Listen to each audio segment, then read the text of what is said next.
This is Flashback, the quest for identity for the Super Nintendo. Today I'm going to hopefully convince you that you should definitely be playing this game. When talking about cinematic platformers for the SNES, Flashback is often cited as one of the best, and for good reason. Delphine Software went all out in creating an engrossing, movie-like experience with a fantastic storyline.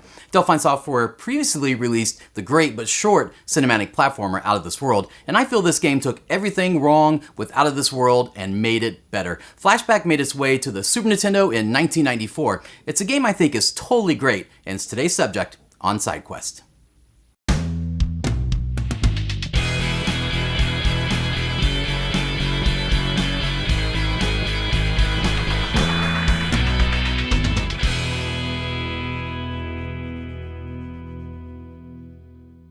Originally released on the Amiga in 1992 by Delphine Software, Flashback, the quest for identity, was ported to the Super Nintendo in 1994 and was a step forward for the cinematic platformer genre with a deep, long, engrossing story, awesome graphics and music, and intense gameplay.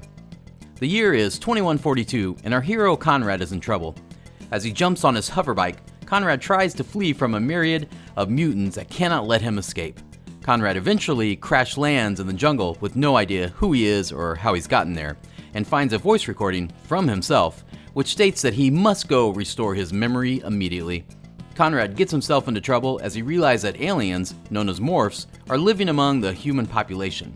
The action-packed opening is quite impressive for an early SNES game, and it sets the table for an entertaining sci-fi adventure.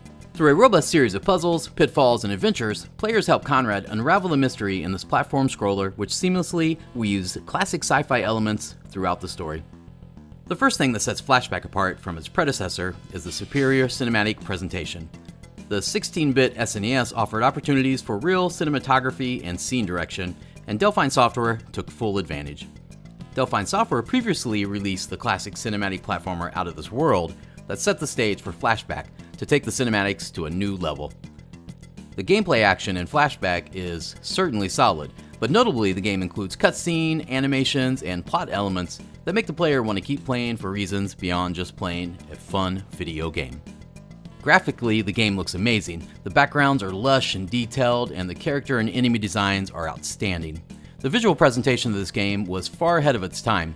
Vivid and detailed scenery can be found throughout the game, and indeed, the opening cutscene is so well done that players may be surprised when they realize the cutscene is over and they have taken over controls. Cinematics between gameplay help to move the somewhat complicated story along, and rotoscoped animation sequences work to instantly put the player in a truly cinematic experience while waiting to play the next section.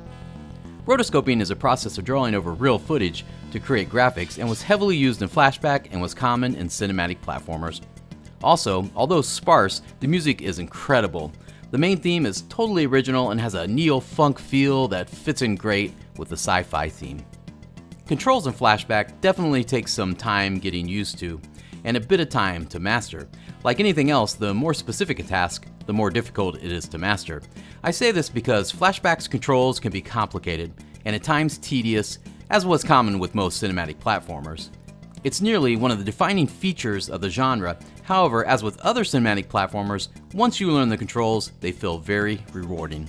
This was almost a curse the developers put on themselves. With such an ambitious game presentation, developers could not afford to provide the same old gaming experience. Naturally, this game could realistically be compared with the Prince of Persia series in terms of problem solving and platform navigation. And like Prince of Persia, the controls had a steep learning curve and took time to master. Some gamers were simply not ready to take on the amount of responsibility and decision-making a game like Flashback put in your hands during the actual gameplay.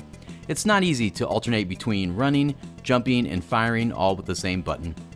So for many of these people, the gameplay was too complicated and only served to frustrate them. For the rest of us, the controls were a breath of fresh air, dodging enemies, quickly rolling away from danger, and taking running leaps at different platforming heights provided an immersion not often experienced at the time.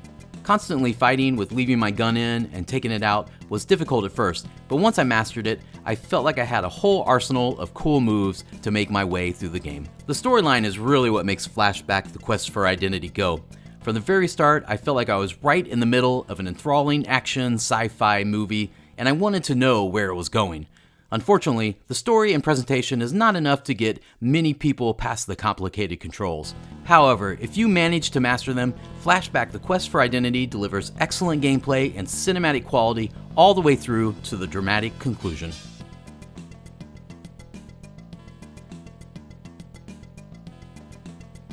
Hey, thanks for joining me and taking a look at Flashback: The Quest for Identity on the SNES. I remember owning this game when I was young, but I don't remember playing it much. I think I was actually intimidated by this game and never fully jumped in.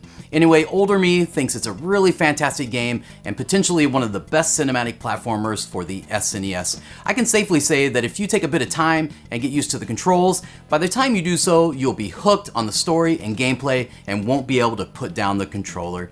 You can get this on tons of other systems like the Sega Genesis and Sega CD, and there's also an updated remake that I've never tried. If you tried these other versions, let me know how they stack up, because I would love to know and maybe check them out. Anyway, thanks a ton for watching, and stay tuned the next time on SideQuest when I continue on reviewing more cinematic platformers for the SNES and spend some time with an early Blizzard release called Blackthorn. Alright, catch you in the next video.